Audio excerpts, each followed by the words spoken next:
नमस्कार दोस्तों, आप देख रहे हैं गृहवाणी और मैं हूं आपके साथ मेघा शंकर। आज हम बात करेंगे फागुन माह 2026 की, एक ऐसे महीने की जो सिर्फ त्योहारों का नहीं बल्कि मन की शुद्धि, रिश्तों की मिठास और जीवन में नई ऊर्जा भरने का समय माना जाता है।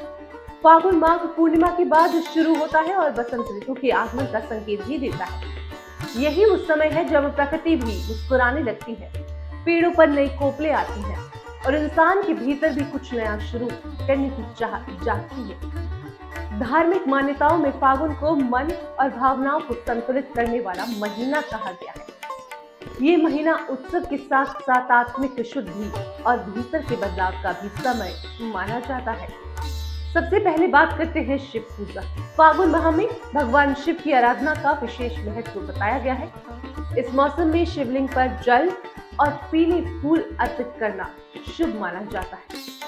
रोज थोड़ा सा समय निकालकर ओम नमः शिवाय मंत्र का आप जप भी कर सकते हैं, जो हमारे मन की बेचैनी को कम कर देता है। भीतर एक ठहराव आता है और नकारात्मक विचार धीरे धीरे शांत होने लगते हैं। बहुत से लोग सोचते हैं कि पूजा का मतलब बड़ी विधि या विधान से करना होता है, लेकिन फागुन हमें सिखाता है कि सादगी में भी भक्ति पूरी होती है।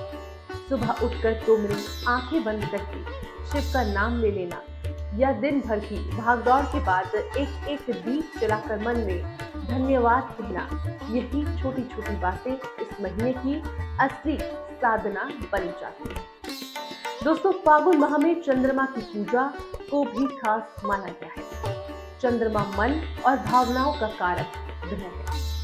रोज सुबह या शाम को चंद्रमा को दूध से अर्घ्य देना एक प्रतीकात्मक उपाय माना गया है, जैसे हम अपने मन की अशांति को शीतलता सौंप रहे हैं। आज की तेज रफ्तार जिंदगी में तनाव, बेचैनी और भावनात्मक उलझन आम हो गई है। ऐसे में फागुन का ये छोटा सा नियम मन को ठंडक देता है। ये जरूरी नहीं कि आप हर दिन विधिवत पूजा करें, लेकिन चांद देखकर एक पल रुककर मन शांति की कामना करना भी एक सुंदर अभ्यास है।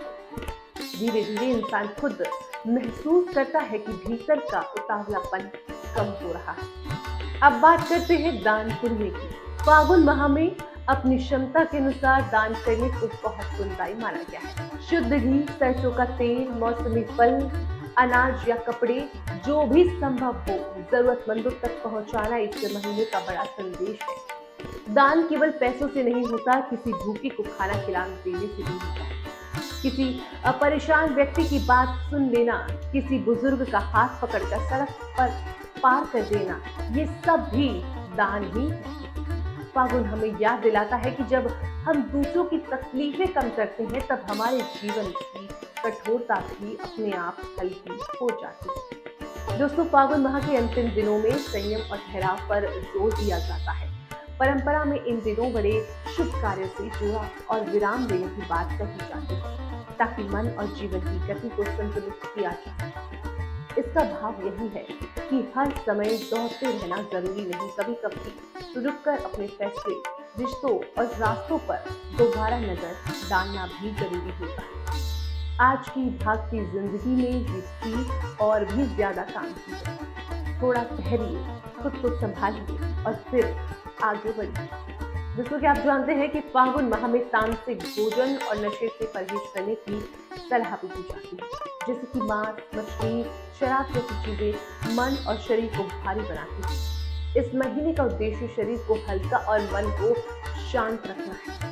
इसका मतलब ये नहीं कि हर इंसान अचानक सब कुछ छोड़ दे, लेकिन अगर कोई इस महीने थोड़ा संयम रखे, जैसे कि तला भुना कम कर दे, नशे से दूरी बना ले, गुस्से में बोलने से खुद को रोके, तो धीरे धीरे भीतर एक अलग ही साफ सफाई महसूस होने लगती है। फागुन का संदेश है, जितना मन हल्का होगा उतनी ही जीवन मीठा लगेगा। तो दोस्तों, फागुन प्रेम और आनंद का महीना है। इस महीने कठोर शब्दों से बचना चाहिए। द्वेष और ईर्ष्या को छोड़ना और दूसरों के लिए थोड़ी नरमी रखना भी बेहद जरूरी है, जो कि एक साधना का काम करता है। हम रोजमर्रा की जिंदगी में जाने अनजाने अपनों को चोट पहुंचा देते हैं, कभी शब्दों से, कभी अनदेखी से। फागुन हमें मौका देता है कि हम रिश्तों में फिर से रंग भरें। एक छोटी सी बातें, एक प्यारी सी मुस्कान, किसी अपने के लिए निकाला गया थोड़ा सा वक्त, यही इस महीने की असली पूजा है। तो दोस्तों, अब बारी आ चुकी है सुविचार की। जीवन की सबसे बड़ी लड़ाई बाहर की दुनिया से नहीं, अपने भीतर के डर, संदेह और अहंकार से होती है। जो इंसान हर रोज खुद से ईमानदारी से मिलने का साहस